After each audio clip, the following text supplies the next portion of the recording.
Hello everyone, welcome back on my channel. Today we'll see the merging two tables in the Power Query editor. So let's understand the requirement first. So here we have a requirement document. So here we are having the two tables. One is the CSV extension and one is for the Excel.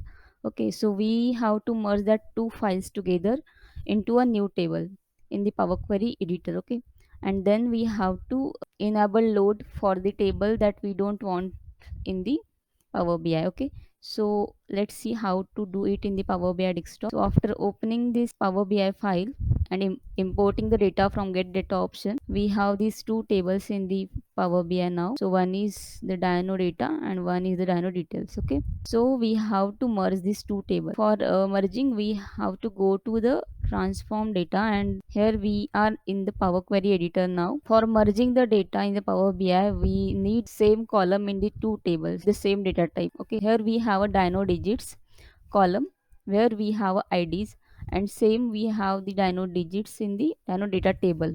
So now what we will do is we will merge it. So after selecting this table, we have the option here merge query. Then we have to click over this drop down, and then we have to create a new table. Okay, so if we don't want to create a new table, then we can use this merge queries option, and if we have to create a new table by using these two tables, then we have to click over here merge queries as a new. Okay, by clicking over here, we have to select this option.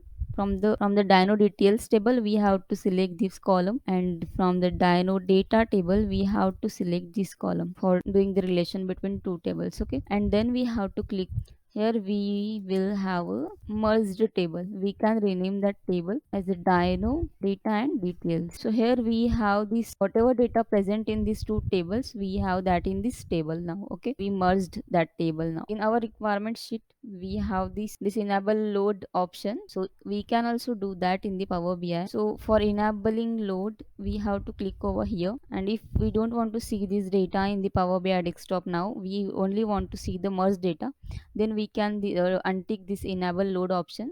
Also we can do this for this table also, and then we have to close and apply the changes. Now we have this one table in the Power BI. Okay, so we have only the merge table here. By using this merge table, we can create the visuals from here now. Okay, so in this way we can merge the two tables in the Power Query editor. Okay, so we'll upload next task soon. Till that, don't miss to subscribe my channel and press the bell icon so that you can receive the notification. And thank you for watching this video.